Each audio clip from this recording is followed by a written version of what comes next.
So you think living in a motorhome would be fun, right? Well, it is until a pandemic hits and you're forced to live a stationary RV life. But it's not all bad. I learned a lot about my motorhome while I've been stationary living during the pandemic that would have been complete chaos had I had to figure that out while I was traveling on the road. Which is why in this video, I'm sharing my top 5 full-time stationary RV living tips. And if you want to RV like a pro, be sure to subscribe to my channel and hit the bell icon so you're notified each and every time I publish a new video. And if we haven't officially met, I'm Blogging Brandy from RVersity, a university for RVers.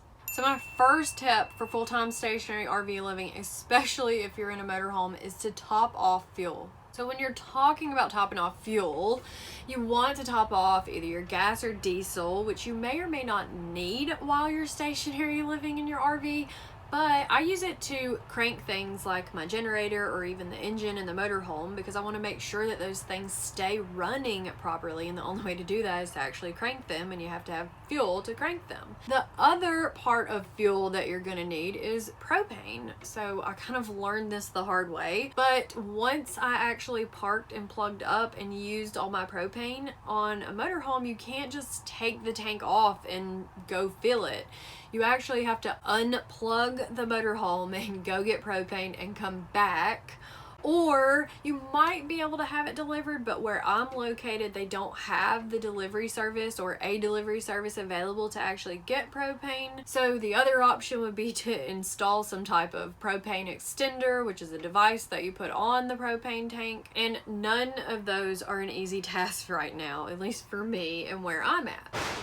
Another reason to top off fuel is in case of a storm or outage. I've had this happen several times since I've been parked and plugged up stationary for a while, and it is nice to have those resources on board so that you can keep on living even if everything else is going haywire outside the RV, or should I say at the RV park. When they don't have power, you still have power. Tip number 2 is to check your RV battery levels. My motorhome doesn't have a battery disconnect option, so it's constantly trickling power to the batteries and charging them.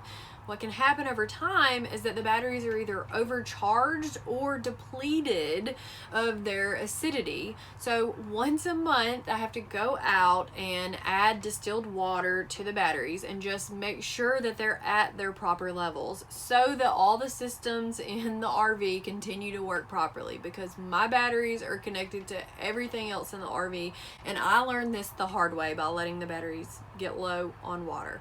You don't want to do that. And don't forget to also check the engine battery as well, and make sure that you wear gloves and wash your hands. You do not want any of this acid getting on you. Tip number 3 is to check your RV's electrical outlets. When you're plugged up stationary for a while in your motorhome, you want to unplug and inspect your electrical cord as well as the outlet and the shore power. You just want to check everything and just make sure that everything looks good. I learned this the hard way as well. I've had electrical problems for the past 6 months and I couldn't identify the source of the problem. I just had outlets and appliances cutting in and out until finally one day I lost all power. A while back, I saw a small brown mark on my RV's electrical cord where it plugged into the actual RV, which 6 months later turned into a really big brown mark, or a fried electrical outlet, and it cost me hundreds of dollars later to have this fixed and days without power during Christmas. Just imagine the cost and the availability of trying to find someone to help you with your RV during the holidays. It's either really expensive or not happening.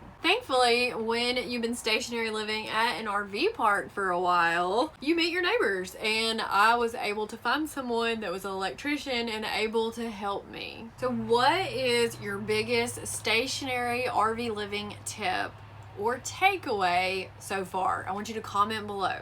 Tip number 4 is to air up your RV's tires. Whether you're traveling or living stationary in your RV, you never want to let your tires get low on air. It's a really good idea to check your tire pressure monthly and air them up so that you can avoid getting any flat spots. months. You might also want to invest in a tire shine protector and tire covers to help keep them protected during the summer and winter months while you're sitting stationary living. This will help with things like dry rotting. Tip number 5 is to use your RV's systems. It's true.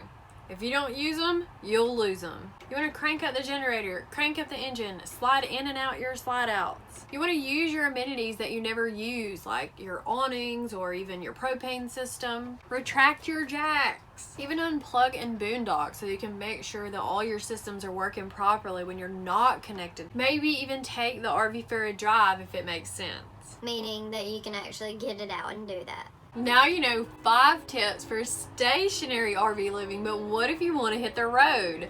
No matter what type of RV lifestyle you want to live, I've got you covered with my RV Life Planner. It'll help you put all the pieces together to plan and prepare for RV life. You can pick that up in the description below this video. Want to learn even more about RV living? Check out this video about how much it costs to live in an RV full-time, and this video about how to determine your ideal RV lifestyle.